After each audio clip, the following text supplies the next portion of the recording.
Toe-curling Prince Harry's peevish complaint undermines battle for justice. Prince Harry's peevish complaints about Megxit undermine the ongoing battle for justice, a royal commentator has said. Prince Harry complained to the BBC over their use of the term Megxit, claiming that it was misogynistic and created by a troll.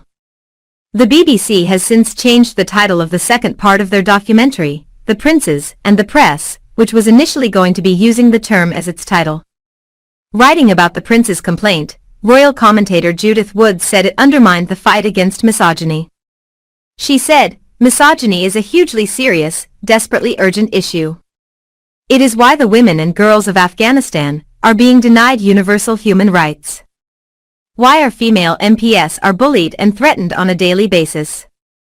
Why some of us would rather stop a bus driver than turn to a policeman for help."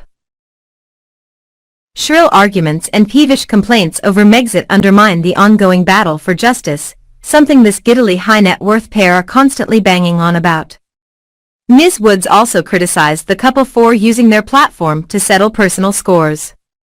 She said, "They have a voice. They have a philanthropic foundation, Arch Ewell. They have an eye-watering contract with Netflix to make themselves heard on subjects that matter. Using their platform to settle personal scores is not a good look. Or indeed, I'd argue, a good idea. Their determination to call out every perceived slight as sexist bespeaks a toe-curling self-importance that might play well with their multimillionaire Hollywood chums across the pond, but here at home we're less in thrall to A-listers." Healthy skepticism and a tongue-in-cheek disregard is one of the defining features of British culture. Since the Duke of Sussex's complaint, the BBC have decided to use the term Sussexit instead to title the episode, which focuses on the circumstances around the decision of the Sussexes to step down from their senior royal roles. In her article for The Telegraph, Ms. Woods also hit out at the royal couple for what she called a princely sense of humor failure.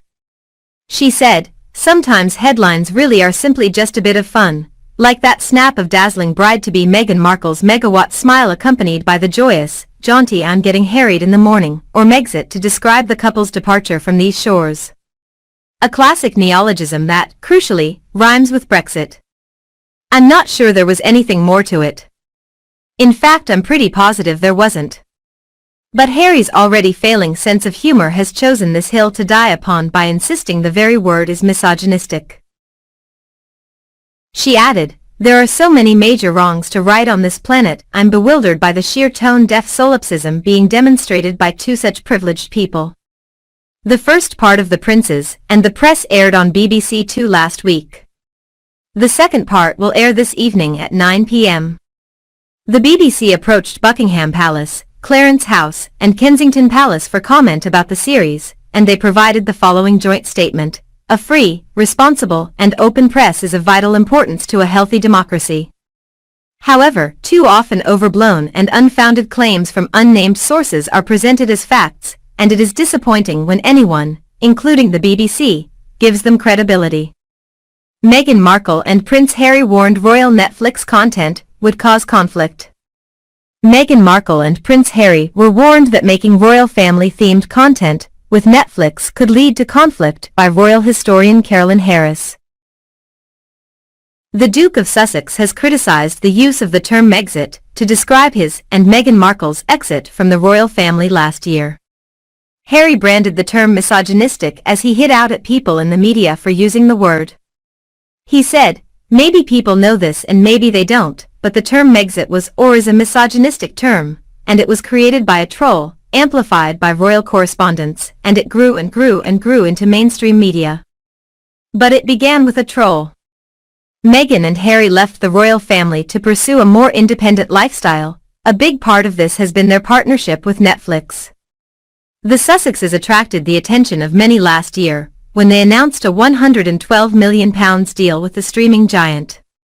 The couple have so far announced just 2 Netflix shows since partnering with the streaming service. Harry confirmed his first project for the venture back in March, a docu-series about the Invictus Games. A few months later, Meghan announced she would take on the role of executive producer alongside Elton John's husband David Furnish to create a new animated series, Pearl. The Duke and Duchess have not announced any intention to make royal content with Netflix, something royal historian Carolyn Harris said would cause conflict within the family. She told CNBC in September 2020, if Harry and Meghan were to produce content concerning the royal family, that might lead to conflict. But if they produce programs focused on their philanthropic interests, similar to the recent Disney Elephant documentary narrated by Meghan, there is unlikely to be conflict with the royal family. British PR expert Mark Borkowski was positive about the potential of the Netflix partnership, saying it could be the motherlode for the couple. He told CNBC, "It's a fantastic deal for Netflix, and a phenomenal deal for the ex-royal couple. If they get it right, if they surround themselves with the very best people, it could be the motherlode for them." Penny Junor, author of Prince Harry, Brother, Soldier, Son, also gave her verdict, saying that the partnership could help them do positive initiatives. She continued, "This Netflix deal could be the perfect vehicle for them, if it works out as they intend." Harry and Meghan have always said they want to make the world a better place. That was one of the things that brought them together in the first place, and as working members of the royal family, they were ideally positioned to do that.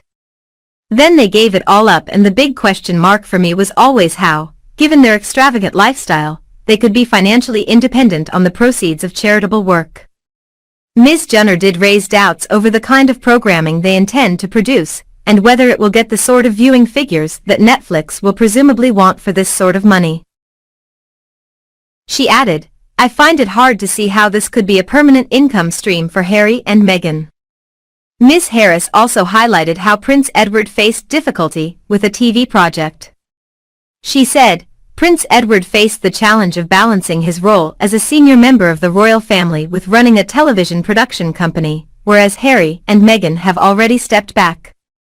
Edward's work as a production director for Ardent brought him into conflict with the royal family when he focused on royal subjects, and was seen to interfere with the privacy of members of the royal family, Ms. Harris also said. In 2001, Edward hit the headlines for all the wrong reasons when his production company was caught filming at the University of St. Andrews, after an agreement not to film at Prince William's University was put in place. Queen unlikely to meet Harry and Meghan's daughter Lilibet for months. The Queen is unlikely to meet Prince Harry and Meghan Markle's daughter Lilibet for months, as the UK faces a tightening of COVID restrictions to prevent the spread of the Omicron variant. Meghan Markle, 40, and Prince Harry, 37, stepped away from royal duties in 2020.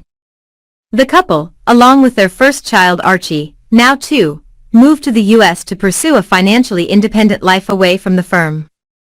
Since then, the Sussex family has grown, with the latest addition being baby Lilibet Lily Diana, who was born in June.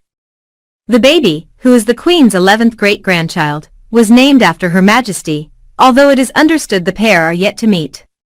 Since their move to the US, Prince Harry has only returned to UK soil on 2 occasions, and neither times with his wife and children in tow.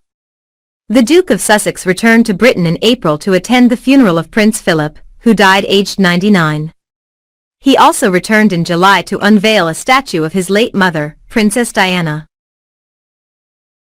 The Duke was joined by his brother Prince William, as they unveil the commemorative work of the Princess of Wales at the sunken garden of Kensington Palace. Since then, he has returned to his Montecito property with his family. The couple undertook a 3-day visit to New York back in September, marking their first public appearance since the birth of their daughter. However, over the past week, a heavily mutated COVID variant has been identified, which has been rapidly labeled a variant of concern by the World Health Organization. The new variant, named Omicron, makes any potential UK visits from the Sussexes unlikely. Stricter measures requiring people travelling to the UK to take a PCR test and isolate in the days following their arrival were announced by the government on Saturday. The variant has mutations that theoretically help it to spread more quickly, meaning there could be further restrictions placed on travel that would prevent the family from coming across the pond. This means it may be a little while longer before Queen Elizabeth II, 95, can meet her namesake. This is not the first time that COVID-19 has impacted the couple though. Following the Duke of Edinburgh's funeral in April, Harry is understood to have returned to Frogmore Cottage, the property he and wife Meghan were gifted by the Queen following their 2018 wedding. This was in line with COVID rules in force at the time.